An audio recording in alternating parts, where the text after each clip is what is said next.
पंच सज्ञान विभूति विदुन्वतात्म शपा करे नेव गुणोत्करे करे।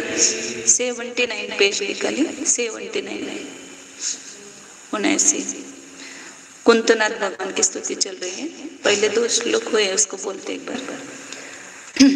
कुंथो प्रभृत्यखिल सत्वदयैकतान कुन्तुर्जरामणो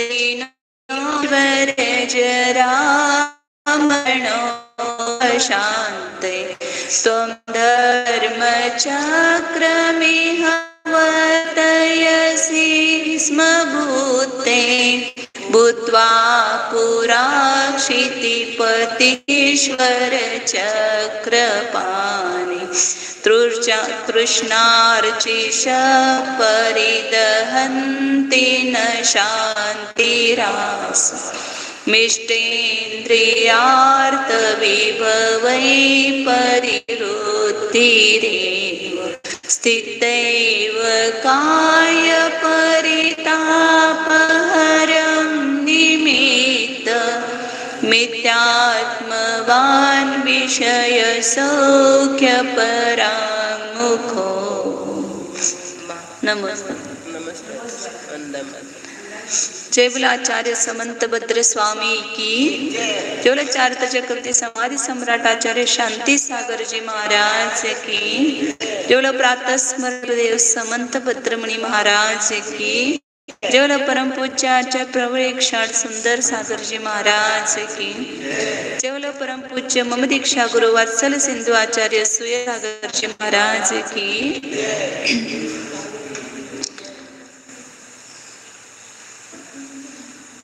श्री कुंतनाथ जिनेन्द्र भगवान की स्तुति चल रही है। इसमें 2 श्लोक हुए थे अपने। कल उसमें बताया था कि कुंथु यह नाम क्यों पड़ा, तो कुंथु आदि छोटे सभी जीवों के ऊपर उन्होंने दया की और अपने पहले गृहस्थ अवस्था में सभी राजाओं के आदिराज चक्रवर्ती बनकर के धर्म चक्र का प्रवर्तन किया। किसके लिए किया? तो अपने वर जरा मरण की शांति के लिए उन्होंने संपूर्ण धर्म चक्र का प्रवर्तन किया। फिर ये प्रश्न होता है कि इतना संपूर्ण होते हुए कितना वैभव था उनके पास चक्रवर्ती का। देव भी आकर के उनकी सेवा करते हैं। 14 रत्न नवनिधि के स्वामी होते हैं और बहुत सारे 32,000 मुकुटबद्ध राजा उनके आगे होते हैं। ऐसे इतना राज्य वैभव संपन्न होते हुए भी उन्होंने उसका त्याग क्यों किया? तो उन्होंने क्या विचार करके उसका त्याग किया? तो कल श्लोक कि तृष्णा रूपी अग्नि इस जीव को चारों ओर से जला रही है। किसको जला रही है? दूसरे को।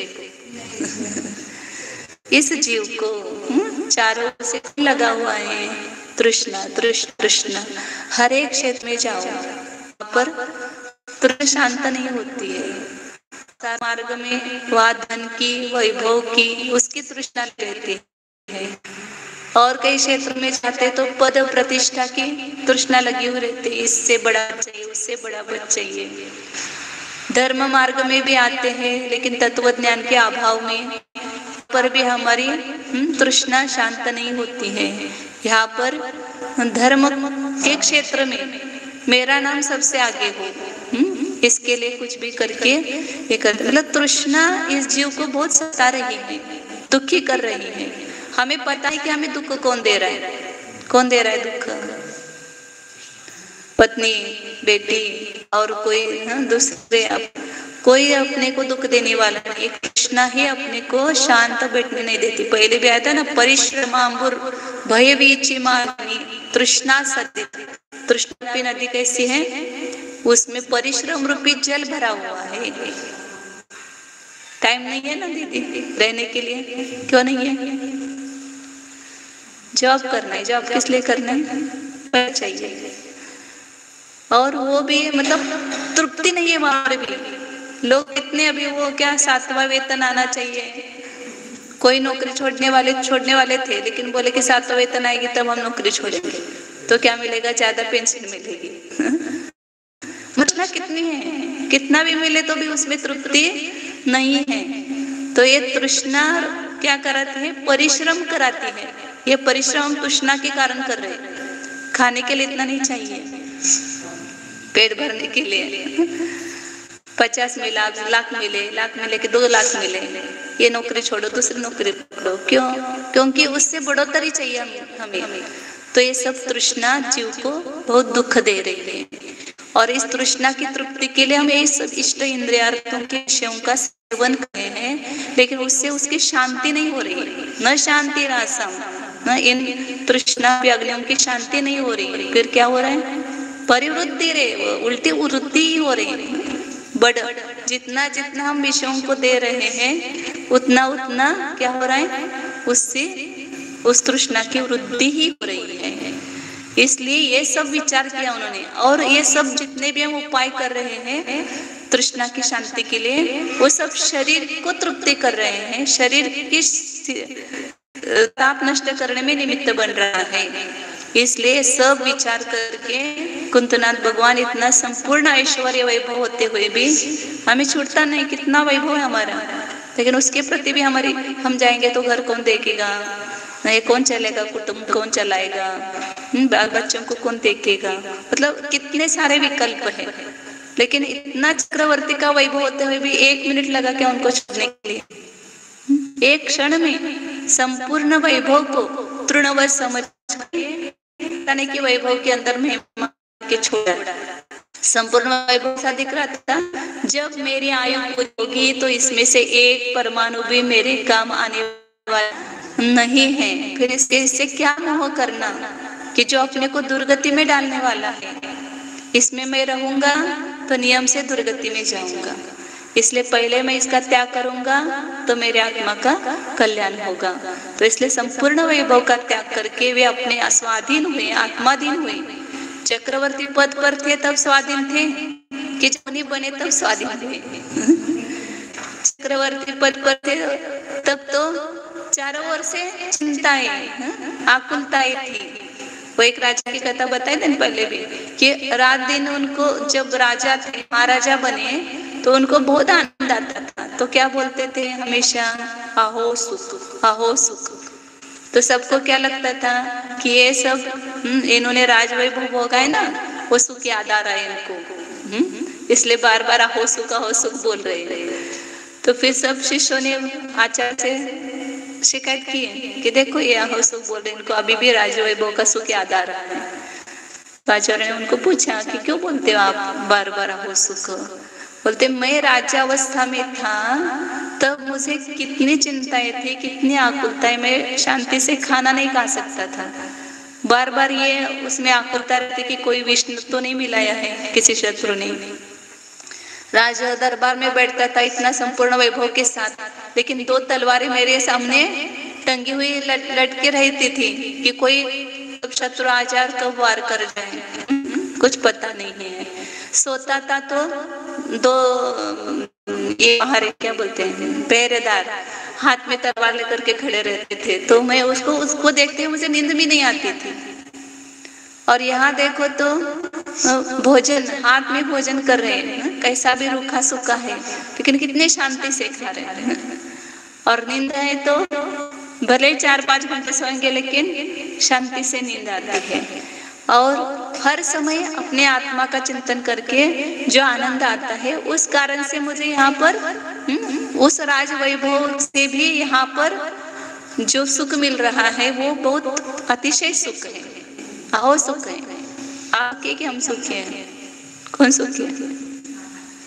फिर आओ जाओ ना फिर क्यों पड़ी हो वहां पर? समझ में आ रहा है ना कि हाँ सुख है। तो इसलिए आत्मवान स्वाधीन है वह क्या होगा, क्या हुए? विशेष हो के परामुख, विशेष से परामुख है। अब आगे बता रहे हैं कि उन्होंने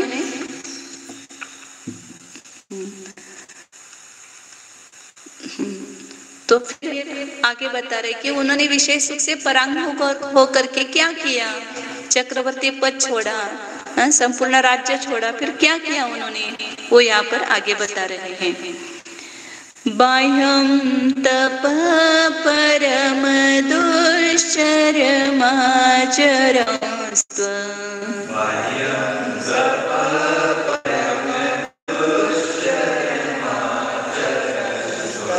बाह्यं तप परम दुश्चरमाचरंस्त्व,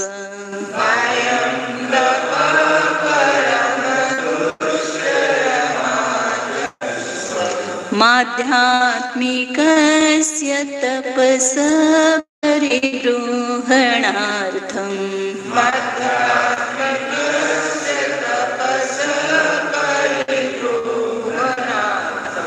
माध्यात्मिकस्य तपसा परिगृह्णार्थम्,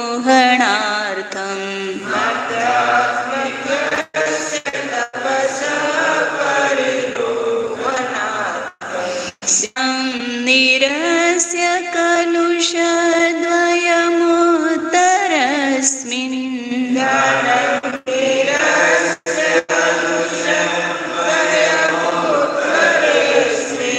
दानं निरस्य कलुषद्वयमुत्तरस्मिन्,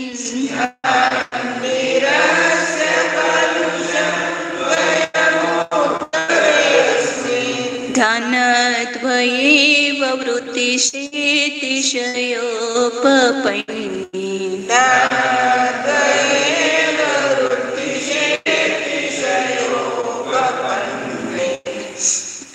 बाह्यं तप परम दुश्चरमाचरंस्तु, माध्यात्मिकस्य तपसा परिगृह्णार्थम्, ध्यानं निरस्य कलुषद्वयमुत्तरस्मिन्। सब राज्य वैभव का त्याग करके विषय से परांगमुख होकर के उन्होंने क्या किया, बाह्यम तपः परम दुश्चरम आचरण, संधि क्या होगी वहां पर, आचरण त्वम, ऐसे संधि होगी, आचरण त्वम आध्यात्मिकस्य तपस परिगृह्णार्थम। सब छोड़ करके मुनि बने तो किस लिए, के लिए, खाली बैठने के लिए, किसके लिए, काम तो कुछ नहीं है, सब गृहस्थों को काम है ना, उनको काम कहाँ है। परम दुश्चर तब का आचरण करने के लिए मुनि बने हैं, खाली बैठने के लिए नहीं। आपको तो थोड़ा 5 मिनट का समय होगा, लेकिन मुनियों को सुबह 3 बजे से रात में 10 बजे तक 1 मिनट का भी टाइम नहीं मिलता है। लोग आपके पास साथ बोलने के लिए नहीं मिलता है 5 मिनट, क्योंकि ऐसा ये साधना ही है ऐसी कि जिसमें केवल अपने आत्मा का ही दिन रात आत्मा का चिंतन इसमें रहता है। तो यहाँ आकर के उन्होंने क्या किया, कभी अवस्था में पैदल नहीं चले होंगे, कभी गद्दे से नीचे नहीं सोए होंगे, कभी मतलब सब पूरी सुविधा में रहे, लेकिन यहाँ परम चर ऐसे तप का आचरण। कौन से तप का, बाह्य तप, कैसा दुष्चरम, जिसका आचरण करना बहुत कठिन है। चक्रवर्ती का भी सब भोग जैसे स्वर्ग से आता है, तो परम दुष्चर अत्यंत ऐसे तप का आचरण की, आचरण त्वम का विशेषण करना, आचरण करने वाले आपने किस लिए तपस्या किया, शरीर को जलाने के लिए, शरीर को क्षीण करने के लिए, क्योंकि शरीर शत्रु है तो उसको जला देंगे ना, तो हमें शांति मिलेगी कि नहीं मिलेगी। शरीर तो सबका ही जलता है, शरीर सब जाते हैं लेकिन दुख छूटते हैं क्या, नहीं। तो इस शरीर को क्षीण किस लिए करते हैं, तो कहते हैं कि आध्यात्मस्य तपस परिबृहणार्थम। कितना हेतु जो है बाह्य तप करने का, वो प्रयोजन वो बताया आचार्य ने। क्यों करते बाह्य तप? बाह्य तप तो कौन सा बाह्य तप? उपवास, अमोदज, वृत्ति पर संज्ञान, रस परित्याग, शय्यासन और काय क्लेश, ये 6 बाह्य तप है। तो इसको करने की जरूरत है। तो कहते कि इसके बिना अंतरंग तप की वृद्धि नहीं होती है। आध्यात्मिक तप मतलब आत्मा संबंधी जो अंतरंग तप है, उसकी वृद्धि के लिए, उसको बढ़ाने के लिए ये बाह्य तप करते हैं। आचार्य ने भी जहाँ बाह्य तप का वर्णन किया ग्रंथों में, तो उसमें क्या हेतु दिया, किस लिए उपवास करना, किस लिए अवमोदन करना? प्रमाद का परिवार्जन करने के लिए, प्रमाद को छोड़ने के लिए। क्योंकि पेट भर खाना खाते तो सामयिक अच्छे से नींद आने लगती है, तो इसलिए अवमोदन तप करते हैं, उपवास करते हैं, स्वाध्याय की सिद्धि के लिए, ध्यान की सिद्धि के लिए, इंद्रियों को दमन करने के लिए, ये सब प्रयोजन बताए। परिणामों की विशुद्धि के लिए बाह्य तप किया जाता है। तो बाह्य तप आगम में ही बताए हैं, बाह्य तप निरर्थक नहीं है। बिना बाह्य तप के आपके अंतरंग की शुद्धि हो सकती है। जिस दिन देखो आप उपवास का हमने नियम लिया है, तो तभी से विशुद्धि बढ़ना चालू हो जाती है और इतनी निराकुलता आ जाती है उस दिन की, बस आज तो मुझे कुछ करना नहीं है, आज तो मेरे अपने आत्मा का ही करना है। तो उपवास करके शुद्धोपयोग की वृद्धि है, शुभोपयोग की वृद्धि होती है, मतलब अपने आत्मा की साधना होती है अच्छी तरह से, परिणामों की विशुद्धि ये अनुभव से ही पता चलता है। तो इसलिए उपवास आदि बाह्य तप भी निरर्थक नहीं है, उनका अपना स्थान है। हर एक वस्तु का अपना अपना स्थान होता है, उसको स्थान देना ही चाहिए। उसका स्थान वो निकालेंगे तो उस वस्तु की फिर बताने की जरूरत ही नहीं थी आचार्यों को। क्यों बताया? आगम में बताना नहीं चाहिए ना बाह्य तप, उसका कुछ ना कुछ महत्व है। तो वो उसके बिना अंतरंग शुद्धि नहीं हो पाती है, बाह्य तप उसके लिए सहायक है। निरर्थक किसको कहा? कि जो बाह्य तप में ही लीन है, अंतरंग तप को जानता ही है, तो उसके लिए कहते कि तू जो बाह्य तप कर रहा है उससे ते केवल शरीर को सुखा रहा है, लेकिन तेरे आत्मा का कोई हित नहीं हो रहा है। तो इसलिए तेरा व्रत करना, तप करना ये निरर्थक है। बैलेंस आगम में सब आगम जो है अनेकांतवादी है, इसमें हर एक वस्तु को कथनचित रूप से बताया है। तो बाह्य तप का जो महत्व है वो अंतरंग तप की विशुद्धि के लिए, उसको बढ़ाने के लिए है। इसलिए मुनिराज भी, तीर्थंकर आदि भी इस बाह्य तप को करते हैं। तो तीर्थंकर नियम से मोक्ष जाने वाले हैं ना, उनको तप करने की क्या जरूरत है, इतने उपवास करने की, उनको तो निश्चित मोक्ष फिक्स है। लेकिन बाह्य तप के बिना होगी क्या उनकी विशुद्धि, वो जानते हैं, इसलिए बाह्य तप करते हैं। तो एक भी तप नहीं करेंगे तो भी जाएंगे मोक्ष।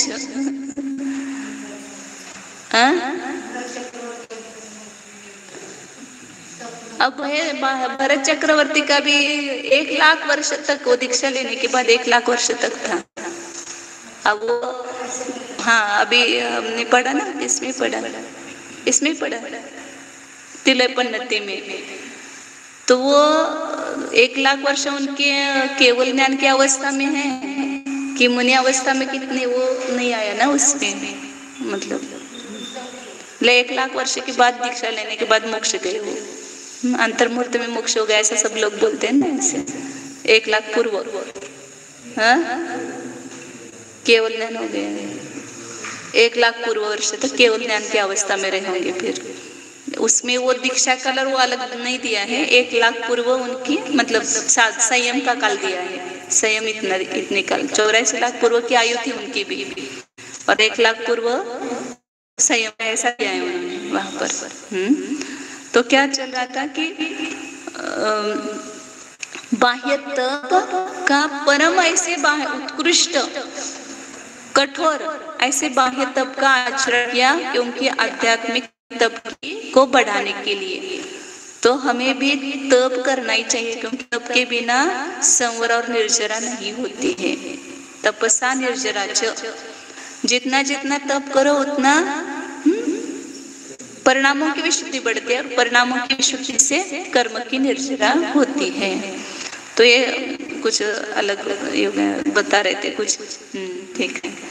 तो हाँ, ये बात है कि केवल बाह्य तप ही निर्जरा कारण नहीं है, बाह्य तप अंतरंग तप के लिए सहायभूत है। अंतरंग तप होने के लिए जिस दिन जो अंतराय आ जाता है उस दिन सामयिक अच्छी होती है, रोज सामयिक अच्छी नहीं होती, प्रमाद होता है। लेकिन अंतराय की ज्यादा कर्म की निर्जरा, क्यों निर्जरा होती है? क्योंकि उससे अंतरंग बढ़ता है, इससे विरोध होता है। अंतरंग में परिणामों के कभी भी ऐसा नहीं लगता जैसे क्यों पहले अंतराय आया, या थोड़ा सा भी संक्लेश होता ही नहीं है जब अंतराय आता है। तो ये वो भी एक प्रकार का तप है। तो इसलिए अवमोदर तप भी स्वयं होकर के इसलिए कर कि जब अंतराय तो आपको उसमें परिणाम अपन स्थिर रह सके। तो इस सब तपों का अपने को आदत चाहिए। जिस दिन रस परित्याग किया देखो करके आनंद आता है, मतलब ऐसा नहीं लगता कि अभी आज रुका सुखा खाना पीना मीठा नहीं मिल रहा है, ये सब अच्छी अच्छी चीजें बनी है इतनी, और मैंने तो रस परित्याग किया है, अब कैसे करेंगे, ऐसा कुछ भी विकल्प नहीं आता है। इतना आता है कि इतना होते हुए मैंने छोड़ा है तो मुझे अंतरंग में एक आनंद, एक विशुद्धि बनती है। मतलब अपन शास्त्र में सब बातें पढ़ते हैं, सब जीवन में तो उससे जो आनंद आता है वो पता चलता है। परिचय पढ़ते हैं शास्त्र में, निराज चलते हैं, तो काट में कैसे मतलब पत्थर चुभते हैं, कांटे चुभते हैं, और क्या क्या तकलीफें होती है, फिर भी मुनिराज शांति से सहन करते हैं। ये सब पढ़ने में जो आनंद नहीं, वो स्वयं अपने जीवन में उसको पालन करके उसका एक अलग आनंद आता है कि मतलब इसमें हम कर सकते हैं, ऐसा लगता है। जो शास्त्र में बताया है वो केवल बातें नहीं है, उस अपने वास्तव में स्वयं के जीवन की ही बातें, मतलब जीवन का ही वो अनुभव है। तो कर का जीवन अपने को जीजिए। तो इसलिए उन्होंने किया, ये बताने का तात्पर्य हमें भी करना चाहिए। उन्होंने विषय सुख से परामुख हुए तो हो गए, उनका कल्याण हो गया, हमारा क्या? हमें भी विषय सुख से परामुख होना चाहिए, हमें भी अंतरंग और बहिरंग दोनों प्रकार को करना चाहिए, अपने को प्रेरणा है। फिर उन्होंने क्या किया? अंतरंग करते हुए इस संपूर्ण अंतरंग तप, बाह्य तप अंतरंग तप ही ले। अंतरंग तप कौन से हैं? प्रायश्चित, विनय, वैयारुत्य, स्वाध्याय, उत्सर्ग और ध्यान, ये अंतरंग तप है। तो जिस दिन अपन ये बाह्य तप करते हैं उस दिन स्वाध्याय अच्छी तरह से होता है, विनय, वैयावृत्ति आदि सब अंतरंग तप बढ़ते हैं। और सबसे उत्कृष्ट तप कौन सा है? ध्यान। वास्तव में उस दिन अच्छा ध्यान जमता है अपना। रोज विपर रहते हैं या व्यस्तता रहते हैं तो इतना अपन उपयोग नहीं जमा पाते, लेकिन उपवास के दिन 2-3 घंटे अच्छे मिल जाते हैं, क्योंकि 2 घंटे खाने में जाते हैं रोज के। तो वो दिन पूरे 2 घंटे ऐसा लगता है कि बहुत दिन बड़ा हो गया, उस दिन लगता है उपवास के दिन। रोज तो टाइम ही नहीं मिलता है, इतना पौन घंटा 1 घंटा किया कि बस टाइम हो गया, लेकिन उस दिन 3 घंटे शांति से ध्यान में बैठ सकते हैं। तो ध्यान के लिए तप करना है। तो उस अंतरंग तप को भी बढ़ करके उन्होंने क्या किया? ध्यानम निरस्य कलुषद्वयम् उत्तरस्मिन् ध्यानद्वये विषयोपपन्ने ध्यानद्वये ववृतिशे। आपने आध्यात्मिक तप की वृद्धि के लिए बाह्य तप का उत्कृष्ट ऐसे बाह्य तप का, दुष्चर ऐसे बाह्य तप का आचरण करने वाला आपने तूने क्या किया? 4 प्रकार के ध्यान बताए हैं। आर्त, रौद्र, शुक्ल ध्यान। ये 2 ध्यान कैसे हैं? पाप रूप है, शुभ रूप है, दुर्गति के कारण है कि जो अपन करते हैं। रात दिन क्या कर रहे हैं? आर्त ध्यान। गृहस्थावस्था में धर्म ध्यान कितना होता है? अनुभव जी कितने करते हो ध्यान? 24 घंटे में धर्म ध्यान, पूजा के लिए 1 आधा घंटा जाता होगा। या स्वाध्याय करते होंगे 1 घंटा, बाकी कितने घंटे बचे? 22 घंटे।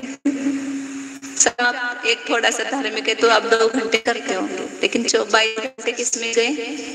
आर्त रौद्र ध्यान। लेकिन वो करते समय भी हमें पता नहीं कि आर्त ध्यान हो रहा है हमारा, ये रौद्र ध्यान हो रहा है। बहुत प्रेम मिल गया आशु, बहुत लाभ हो गया, कितनी खुशी हो गई। कौन सा ध्यान किया? रौद्र ध्यान किया। पता नहीं अपने को वो जो प्रॉफिट मिला हमें और हमें इतनी खुशी हुई, मतलब वो रौद्र ध्यान है। परिग्रहानंदी ध्यान बताया रौद्र ध्यान। परिग्रह बढ़ने पर जो आनंद आता है हमें, हिंसा होने पर आनंद होता है। हमने इतना मकान बनाया, बिना हिंसा के बनाया, फिर आप खुशी हुई ना? आपने सबको भोजन जीवन दिया, सब कितनी खुशी हुई। तो ये सब अपना रौद्र ध्यान ये समझ में आना चाहिए। विषय संरक्षण कर रहे हैं, जो कर रहे हैं वो सब रौद्र ध्यान। भले ही अपना हो रहा है, लेकिन समझ में तो आना चाहिए कि मेरा रौद्र ध्यान और ये दुर्गति का कारण है। ज्ञानी लोग देखो आप, सुषमा भाभी की तरफ देखो, इतना सब वैभव होते, कभी भी वो हर्ष से प्रफुल्लित हुए क्या? मतलब वो ध्यान नहीं करना है अपने को, हो रहा है सब, लेकिन उसमें खुशी नहीं होनी चाहिए। इस बाह्य जो अपना वैभव बढ़ रहा है या जो भी हो रहा है उससे खुश होने की बजाय ये लगना चाहिए कि मैंने कितना टाइम कमाया इसके लिए, मुझे अब थोड़ा टाइम किसके लिए देना है? धर्म ध्यान के लिए देना है। जितना भी मैं सुबह से शाम सा ध्यान कर रही हूँ, रौद्र ध्यान। रौद्र ध्यान का स्वरूप भी समझना। अर्थ ध्यान कब होता है? इष्ट का होने पर, अनिष्ट का संयोग होने पर, जो अच्छा बॉस आ गया तो अच्छा हो गया, और थोड़ा सा तकलीफ देने वाला आ गया तो एक क्यों पीड़ा आ गई यहाँ पर। मतलब ये अर्थ ध्यान है अपना। इष्ट का वियोग हुआ तो उसका संयोग होने के लिए, अनिष्ट का संयोग हुआ तो ये चला जाए जल्दी। ऐसे अंदर भाव करना है नहीं किसी के बारे में, ये मुझे इतना तकलीफ दे रहा है यहाँ से चला जाए, वो तो अपने आप चला जाएगा। लेकिन हम कहाँ पर बिना कारण भी करते, बहुत सारा कुछ भी उसका काम नहीं होता है। लेकिन ऐसे अर्थ ध्यान रौद्र ध्यान में अपना समय जाता है। वहीं पर आप यदि इसको पकड़ने लगेंगे कि मेरा ये अर्थ ध्यान रौद्र ध्यान है, तो आप उससे बच करके वही वहां पर भी आप अपना उपयोग चिंतन में और उसमें लगाएंगे। खाना बना रहे हैं तो क्या है? ये पुद्गल है, ये पुद्गल की रचना है, इसका मैं करने वाला नहीं हूँ। ऐसे वहां पर तत्व चिंतन से आप करेंगे तो वो समय भी आपका धर्म ध्यान में जाएगा।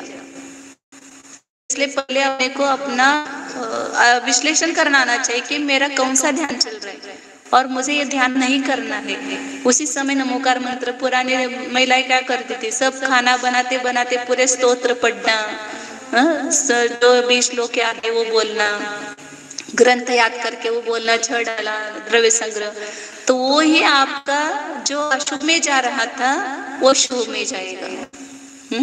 तो इसलिए अपने जीवन में कितना कम से कम आर्त रौद्र ध्यान हो, इसकी तरफ अपना ध्यान होना चाहिए। तो भगवान ने क्या किया कि इस प्रकार के आर्त ध्यान को छोड़ा। रोग हुआ तो जब ठीक होने वाला है वो, उसका मत करो जल्दी। कितनी तकलीफ हो रही है मुझे, कौन दवाई नहीं दे रहा है, कौन सेवा नहीं कर रहा है, ये क्या हो रहा है? वहां पर आर्त ध्यान हो रहा है और उस रोग हुआ है शरीर में।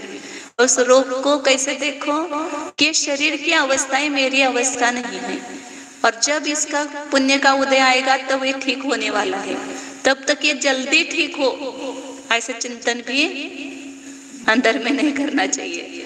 वो रौद्र ध्यान, आर्त ध्यान, इसलिए 6ठे गुण स्थान तक आर्त ध्यान बताया है।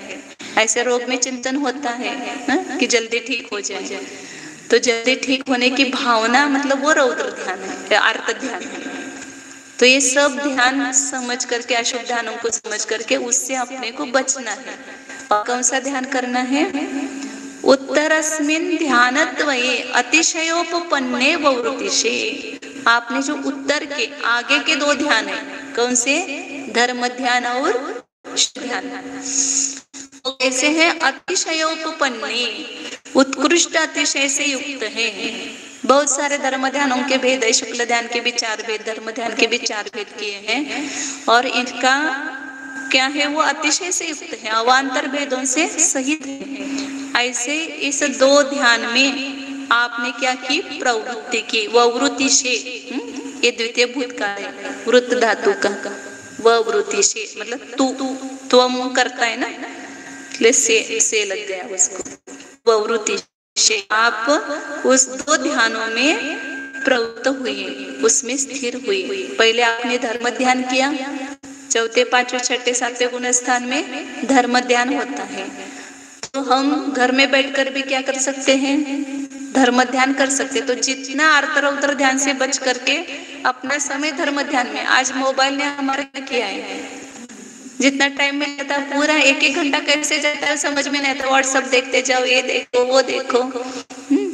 मोबाइल का तो कम से कम प्रयोग करो, जितना आपको बहुत ही आवश्यक है उतना करके, बाकी सब दिन में टाइम करो, जिनको ऑफिस नहीं उनको तो ऐसा टाइम करो, बस 8 से 9 में इसका प्रयोग करूंगी, उसके बाद इसका प्रयोग नहीं करेंगे, नहीं तो सब टाइम उसमें चला जाता है अपना।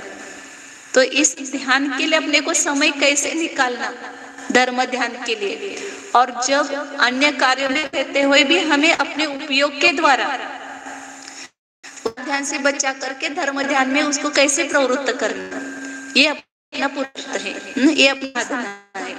जैसे आप स्वाध्याय करेंगे वैसे वैसे, और जिस दिन उस दिन स्वाध्याय किया उसमें एक कोई भी तत्व लेकर के उसका चिंतन करते जाओ दिन भर, जिसके बारे में आज उत्तम क्षमा बारे में पढ़ा, तो कैसे कैसे हम क्षमा रख सकते हैं, कहाँ कहाँ, उसका चिंतन करो। जो भी पढ़ते हैं उसका चिंतन में, अन्य कार्य करते समय भी वो बहुत कठिन होता है, लेकिन ये साधना है अपनी गृहस्थावस्था में भी। जो पढ़ते हैं उसको जीवन में आचरण करने का पुरुषार्थ करना चाहिए। इसलिए ध्यान, धर्म ध्यान, अभी हम पंचम काल में भी धर्म ध्यान कर सकते हैं, और उस धर्म ध्यान करके अपने कर्म की निर्जरा कर सकते हैं।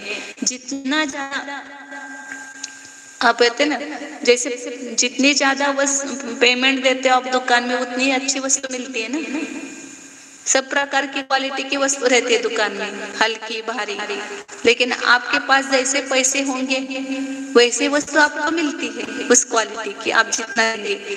इसी प्रकार इसमें जितना हम अपना उपयोग, जितना पेमेंट देंगे इसको, उतना अच्छी क्वालिटी की आपको धर्म मिलेगा, उतनी अच्छी विशुद्धि मिलेगी।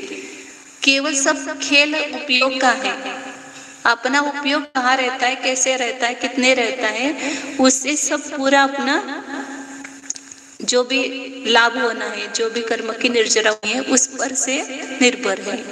बाह्य क्रिया उसके लिए सहायभूत है, इसलिए क्रिया का उसके लिए जोड़ दिया है आचार्यों ने। जैसे आप केला लाते हो, वास्तव में सच्चा केला है, अंदर का जो गुआ है वास्तव में केला है ना, उस छिलके का क्या काम है,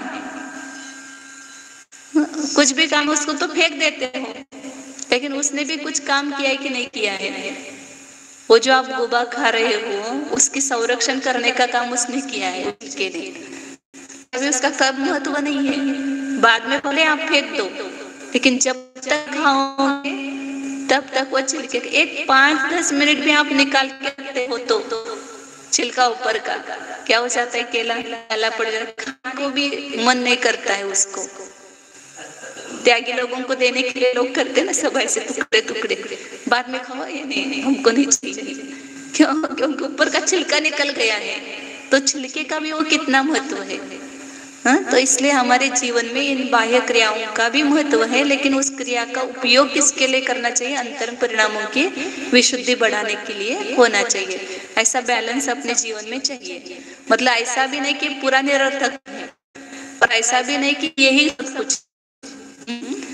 बाह्य के द्वारा हमें अंतरंग तप को करना है।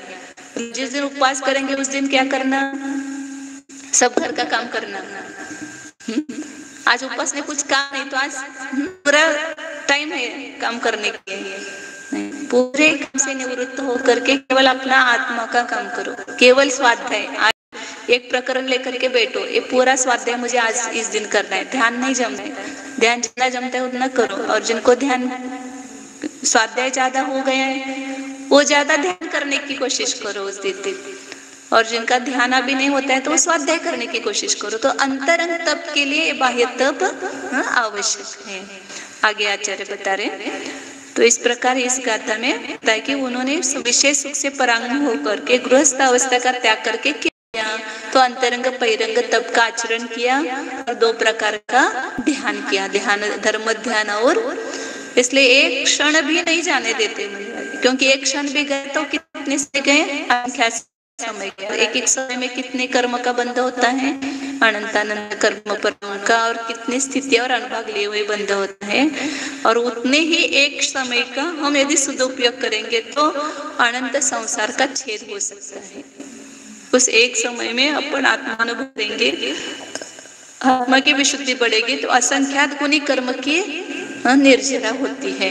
तो ये जैसे आप व्यवहार में हानि और लाभ का हमेशा विचार करते हो, ये काम करेंगे तो मुझे इतना नुकसान होगा और ये करेंगे तो इतना लाभ होगा, तो यहाँ आत्मा के बारे में भी वही सोचना है, व्यापारी बनना। वहां पर ये ऐसे परिणाम होंगे तो आत्मा का क्या घाटा होगा, और ऐसे परिणाम करके तो आत्मा का कितना लाभ होगा, कौन से परिणाम में मुझे लाभ है और कौन से परिणाम में मुझे घाटा है, इसका विचार हमेशा रख करके अपने परिणामों को सुधारने का प्रयास करना चाहिए।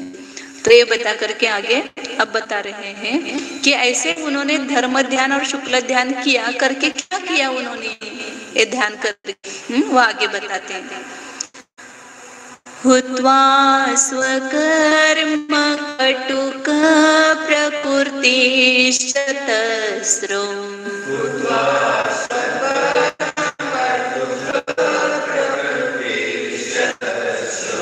हुत्वा स्वकर्म कटुक प्रकृति शतस्रो,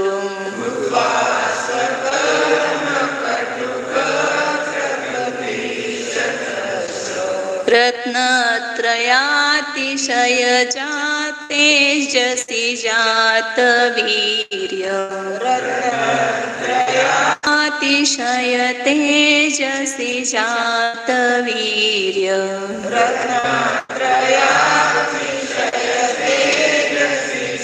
वेद विधेर्विनेता,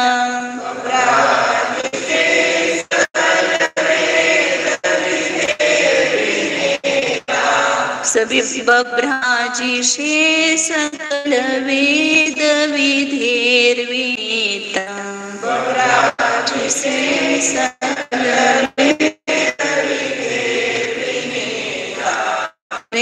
यथा वियति दीप्त रुचिर्विश्वान्,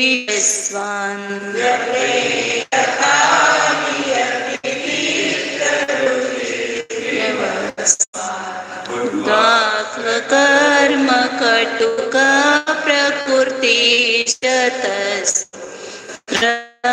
त्रयातिशय तेजसि जात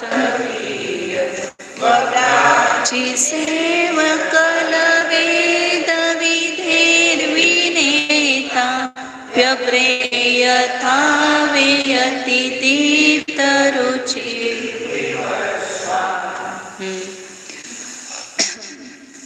क्या किया उन्होंने, 2 प्रकार का ध्यान करके वो बता रहे हैं यहाँ पर।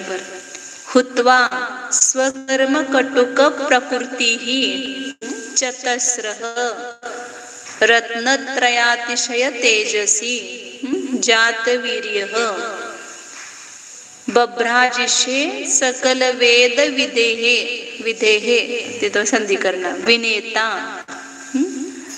व्यभ्रे यथा वियति दीप्त रुचिहि, वहां पर संधि हुई, विवस्वान। हुत्वा मतलब होम करके, होम में डालते हैं ना होम द्रव्य, उसको जलाते हैं। होम द्रव्य कौन सा है, को जलाने यज्ञ में स्वकर्म कटुक प्रकृति ही, ध्यान रूपी यज्ञ उन्होंने चालू किया ना, और उस ध्यान रूपी यज्ञ में किसको जलाया, स्वकर्म। स्वकर्म सब अपना अपना कर्म नष्ट कर सकते हैं, आपके कर्म अपने नष्ट कर सकते हैं। इस आत्मा पर, सभी के आत्मा पर 8 कर्म और 148 प्रकृतियां उसकी, जितने भी उसमें है सत्व उतना लगा हुआ है। लेकिन हमें पता है कि एक क्षण के लिए अपने पास इतने शत्रु बैठे हैं, लगता है ये शरीर ही वास्तव में आत्मा का रोग है, एक कर्म आत्मा का रोग है और इसको मुझे नष्ट करना है, ऐसा अपने दिमाग में कभी आता ही नहीं है। शरीर का रोग मुझे दूर करना है या बाहर की आपत्तियों को दूर करना है। बाहर की आपत्ति दिखती है, लेकिन इस जीव के साथ एक कर्म रूपी रोग या कर्म रूपी दुख लगा हुआ है, मुझे उसको करना है। ये सब चक्रवर्ती होकर के इतना ध्यान करने की उनको क्या आवश्यकता थी, क्योंकि पता था कि जब तक ये कर्म की फौज नहीं हटेगी तब तक मुझे शांति नहीं मिलेगी। तो इसलिए एक क्षण भी सोते नहीं है। क्यों? क्योंकि कब मुझे पूरे जागरूक रह करके इस कर्म को उखाड़ना है, इस कर्म की सत्ता को नष्ट करना है, अंतरंग बहिरंग दोनों प्रकार के कर्मों को दूर करना है। तो ऐसा किया कि उस ध्यान में क्या हो गया, 4 प्रकार के शुक्ल ध्यान में पहले पृथक तर्क नाम का शुक्ल ध्यान किया, तो उसमें श्रेणी आरोहण करके पूरे कर्म की शक्ति नष्ट की, मोहनीय कर्म को जला दिया। फिर उसके बाद एकत्व तर्क नाम का शुक्ल ध्यान करके उसमें 4 घाती कर्म भी क्या हो गए, नष्ट हो गए। तो इसलिए उन्होंने सकर्म कटुक प्रकृति ही, अपने कर्म हमने किए हुए, जमा किए हुए, क्या इकट्ठा किया हमने, क्या संग्रह किया है, धन का संग्रह नहीं किया, कर्म का संग्रह किया है। हमें लगता है कितना बढ़ गया, धन नहीं बढ़ाया है, वो धन तो बाहर आया है, जाएगा, लेकिन उसके निमित्त से हमने अपने कर्मों को कितना संग्रह किया है। जितने हम कमाने की या जितने हम बाहर के अभिलाषा बढ़ाएंगे, उतना पाप कर्म तीव्र शक्ति और अनुभाग और स्थिति लेकर के आएगा। तो ऐसा वो धन बढ़ते ऐसा दिखना चाहिए कि अपना कर्म बढ़ रहा है, इधर बढ़ा रहे हैं। वो कर्म कटुक है, कटुक। आपको जो भी बाहर के आपत्ति आए, कोई काम नहीं हुआ, प्रतिकूलता हुई, तो आपको क्या लगता है, ये देखो वो कितना खराब आदमी है, उसने मेरा इतना घाटा कर दिया, इतना मुझे तकलीफ दे रहा है। वो तकलीफ नहीं दे रहा है आपको, कर्म जो आपने कमाया है वो तकलीफ दे रहा है, लेकिन दोष किस पर देते हैं हम, दूसरे उस कर्म में जो नौकर्म बन रहा है, जो निमित्त बन रहा है, उस पर हम दोषारोपण करते हैं और फिर उसी का धारण करके अपने द्वेष को बढ़ा करके कर्म को और बढ़ा देते हैं। तो ये पराचार करके ये अपने पास जो हमने कर्मों का संग्रह किया है, कर्म पहाड़ ऐसा का है, कर्म रूपी वन, उस कर्म रूपी वन को जला देते हैं। तो ऐसे जो कर्म रूपी कटुक प्रकृति है, उसकी टेस्ट अच्छी नहीं है, स्वाद अच्छा नहीं है। पुण्य का भी तात्कालिक स्वाद अच्छा लग रहा है, लेकिन वो विष ही वो मन खाने वाला है, मतलब विष का ही काम करता है, मतलब इस संसार में ही अपने को रुलाता है। इसलिए पुण्य का उदय भी अच्छा नहीं है और पाप कर्म भी अच्छा नहीं है, दोनों कटुक ही है। एक अभी खाते समय अच्छा लग रहा है, लेकिन उसका फल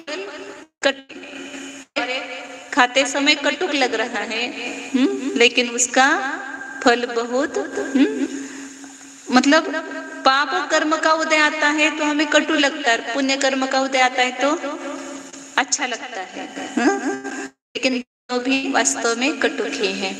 तो ये दोनों कर्मों को उन्होंने क्या कराया, प्रकृति हुत्वा जलाकर, इसमें जलाया रत्नत्रयात्मक तेजसी, रत्नत्रय की अतिशयता रूप जो तेज है, वो जो प्रज्वलित हुई है रत्नत्रय की अग्नि, उस रत्नत्र रूपी अग्नि में इस 4 कर्म रूपी चतस्र 4 घाती कर्म रूपी प्रकृति को होम कर दिया, उसमें स्वाहा कर दिया।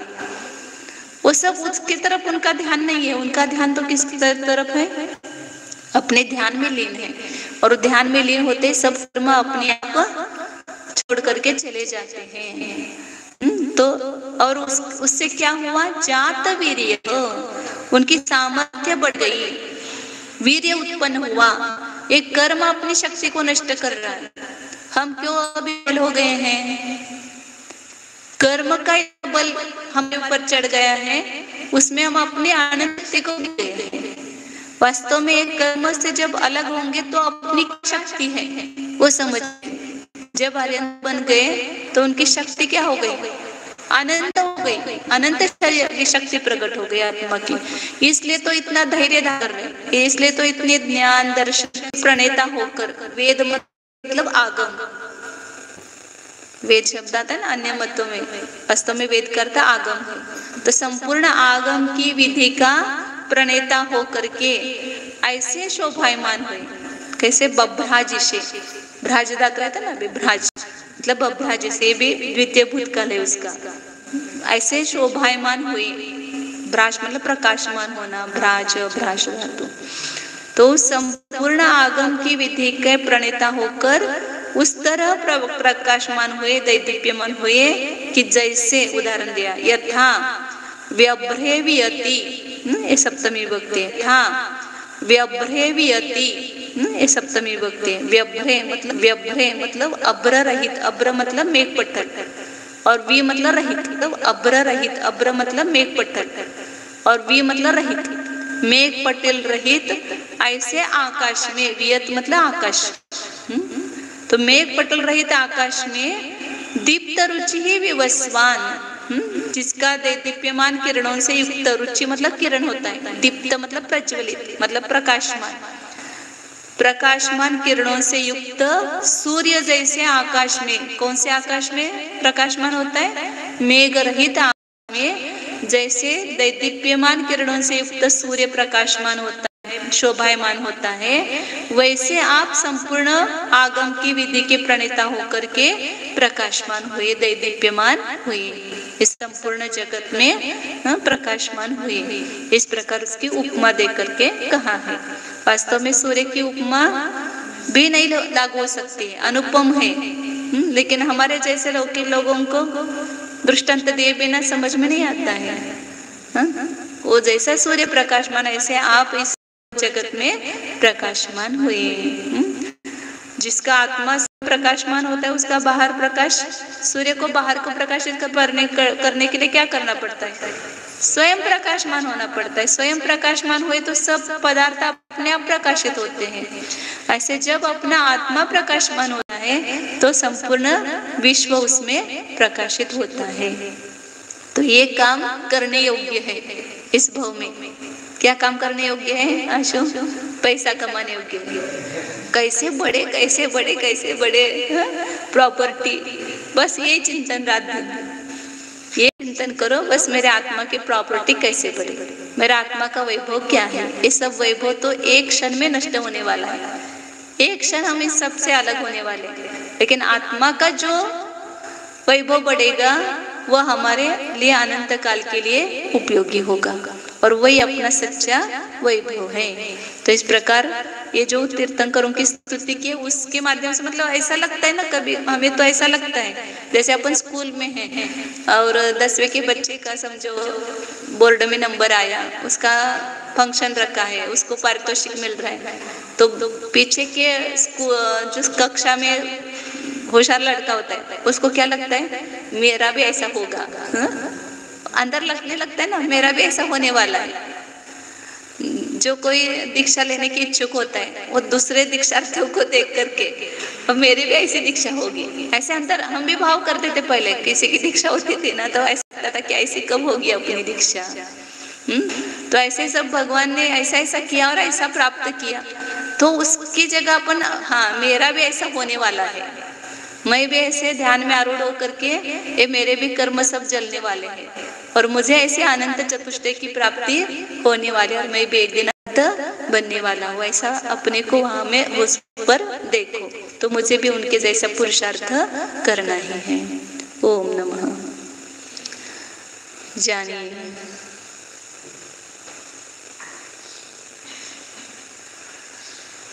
किसको जानना है उस विषय को लाइए पहले। अन्य सब विषयों को हम जान चुके हैं। केवल एक अपने निज ध्रुव शुद्ध चिदानंद स्वरूप आत्मा को नहीं जाना है। उसको भी केवल जाना है तो शब्द के माध्यम से जाना है। लेकिन अब उन शब्दों की वाच्यभूत जो वस्तु है अंतरंग में, उस वस्तु के पास जाना है। ज्ञान को, उपयोग को उसके पास ले जाओ।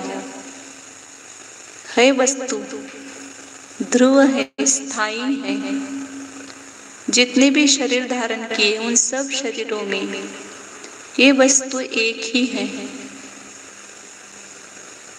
अब उस एकत्व स्वरूप, ध्रुव स्वरूप उस वस्तु इस शरीर के पास ही है।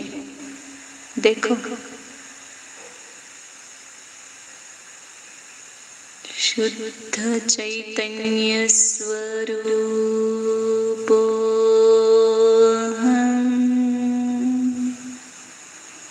ज्ञानानंद स्वरूपो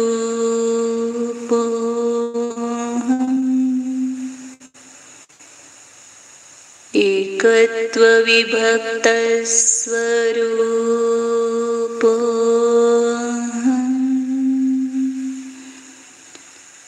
अनंत गुण निधि स्वरूपो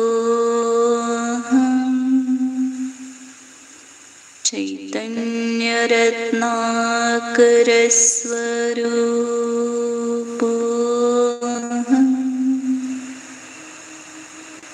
शुद्धोऽहं एकोऽहं ध्रुवोऽहं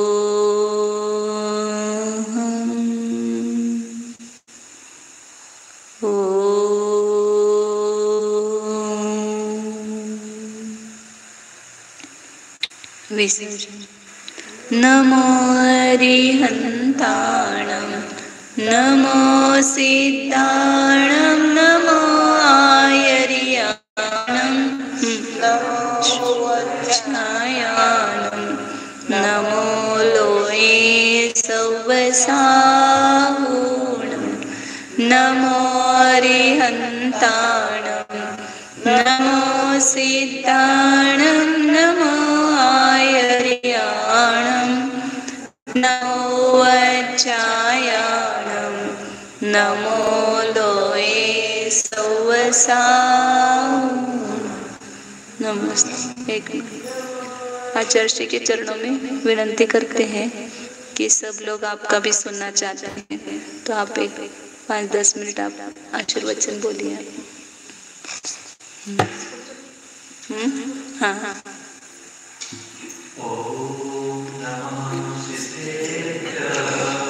ओम नमः सिद्धेभ्यः।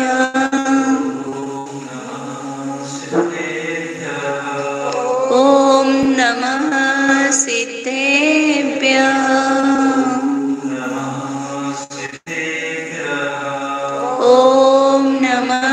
सिद्धेभ्यः।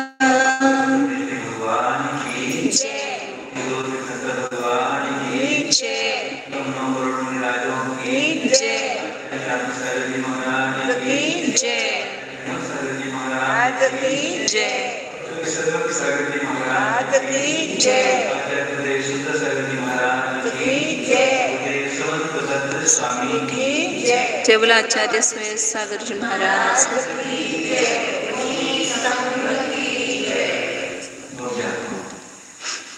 ये मनुष्य पर्याय अनुभव है। भगवान राज्यावस्था से 83 लाख वर्ष तक राज्य किया, उसी भाव से मोक्ष जाने वाले थे।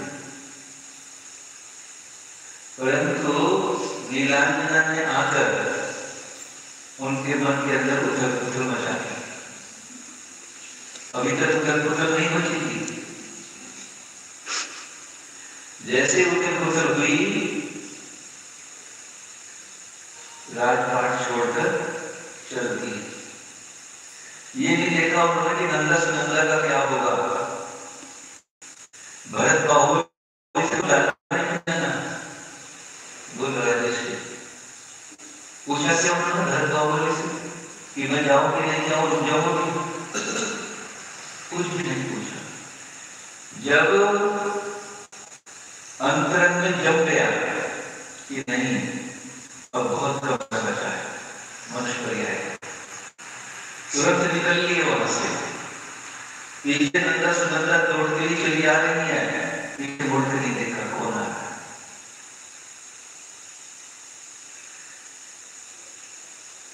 वर्तमान पर्याय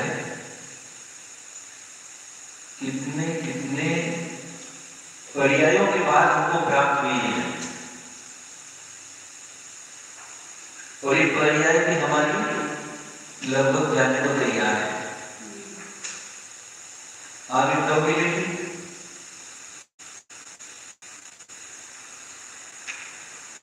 असंभव तो नहीं, पर बहुत बहुत बहुत मुश्किल है। और कल्याण हो सकता है तो इसी पर्याय में हो सकता है। बाकी तीन जो गतियां हैं उनमें कहीं भी कल्याण का मार्ग नहीं। देव कल्याण करते हैं अपने, नरक नहीं कर सकते। मनुष्यों में ये जो वर्तमान में वैभव मिला हुआ है हमारा, कौन सा वैभव? जो आज हमारा कषाय बंद होकर हमारे अपने आत्मा के प्रति ज्ञान करने की, उसको जानने की एक इच्छा उत्पन्न हुई है, ये अद्भुत है, किसी पर्याय में मिलता नहीं। तो आज ये सब मिलकर भी इस पर्याय को हम किस प्रकार से जी रहे हैं, बाह्य में ही जैसे जी रहे हैं। देखो अपने अंदर क्या करता है। पत्नी का ऐसा होता है, पत्नी बीमार है तो रिश्ता कैसे दो, कितने कितने विकल्प चलते हैं, क्योंकि हम कर्ता बने हुए हैं उसके। मेरे जाने के बाद उसका क्या होगा उसके पुण्य और पाप के अनुसार उसको मिलेगा। वर्तमान में उसके पुण्य और पाप के अनुसार उसको मिलता है। वर्धन चक्रवर्ती एक फूल को देख लिया, उसके अंदर भोला बंद हो गया था, रात मर गया। चिंतन चला कि ये भोरा जो काट को भी भेजकर बाहर निकल सकता है, वो पराग के राग, पुष्प के पराग के राग में इतना मोहित हो गया कि अपनी जान को भी निछावर कर दिया। हम लोगों को भी ऐसे होता है, परिवार के राग में हम इतने मोहित हो गए हैं कि हमारे लिए ऐसी अनुपम पर्याय भी हमारी जा रही है, फिर भी कभी सचेत नहीं हो रहे। कितने प्रश्न होते हैं, क्या घर में रहते साधना नहीं हो सकती क्या? आर्य बनना जरूरी है क्या? मुनि बनना जरूरी है क्या? अपने अंदर देखो, प्रश्न करो अपने अंदर। ये आर्य कितने विकल्प होते हैं और जब ग्रस्त में है तो कितने विकल्प हैं। जैसे कितना बड़ा भार हमारा उतर परिवार से बाहर आ गया। अब विकल्प तो रहते हैं, ऐसे तो नहीं है कि हम बिल्कुल निर्विकल्प हो जाते हैं, पर इन विकल्पों की क्वालिटी अलग है और उनकी क्वालिटी अलग है। ये धर्म ध्यान वाले विकल्प हैं और वे सारे 8 लोग ध्यान वाले विकल्प हैं। तो हम वो कब करेंगे? बहुत कम समय हमारे पास बचा है। तो ये मनुष्य पर्याय कितनी दुर्लभ मिली है। अब एक समय मात्र भी हमारा बाहर की प्रवृत्ति से हटना चाहिए। एक समय मात्र भी हमारी बाहरी में प्रवृत्ति ना हो, और जिससे निवृत्ति हुई है भैया से बात हुई, जिससे आज तक हमारी निवृत्ति हुई है उसकी ओर ध्यान नहीं जाता हमारा। जाता है क्या? इसकी तरफ ध्यान जाता है क्या? घंटे में हमारा कितनी देर इससे पूर्ण निवृत्ति कैसे हुई? आधा घंटा, 1 घंटे ध्यान वाले करते हैं, फिर भी 23 घंटे क्या हो? उस समय की याद आती है। यहाँ आए थे इसलिए आए थे हरिभजन को, होटल लगे कपास, ये है होटल लगे कपास, मतलब पूरे दिन कपास होटो तो 1 किलो कपास ले करती बहुत होती। और यहाँ कपास होटल के लिए नहीं आए थे, यहाँ तो हरिभजन यानी आत्म साधना करने के लिए। ये पंचम काल में नहीं, अद्भुत है। ऐसे इस पंचम काल में भौतिक युग में भी और हमारे भाव यदि आत्मा साधना के हो रहे हैं तो ये बहुत बड़ी उपलब्धि है हमारी। भैया करने योग यही है, जब भी समय मिले तो क्या 24 घंटे में से एक आप अन्य कार्यों में मत गुजारो। 24 घंटे के 24 घंटे मेरी आत्म साधना में लगे, ऐसी उसकी ओर प्रवृत्ति हो और बाह्य से हम निवृत्त हो जाए। ये करनी योग्य है।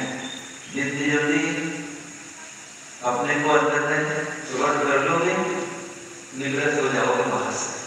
और जब तक बाहर में प्रवृत्ति चलती रहेगी, इस संसार में कोई भी आपको जाने के लिए नहीं रहेगा। यहाँ बोलते परिवार के मोह में, किसी के मोह में, बच्चों के मोह में, ये तो वास्तव में पूर्व जन्म के शत्रु एकत्र हुए। मैं नहीं कह रहा, आदत है। पूर्व जन्म के शत्रु हम एक परिवार के रूप में एकत्र हुए हैं। इनसे जल्दी से जल्दी का पीछा छुड़ा बाहर आ जाओ। ये करना ही पड़ेगा। इस भाव में कर लो, नहीं तो कभी वो कर दो। तो भैया ये मनुष्य है, मेरी है, आत्म साधना में इसको लगाओ, बाह्य विकल्प को छोड़ो। ये करने योग्य हो जाता है। मुझे सुंदर सारे महाराज की अब बोलवा की बात है। इसका मतलब है ऊपर जाकर हमने सेकंड का स्टार्ट हम आओ जब अपना संविधान श्री सुंदर की का ऐसे कर लो।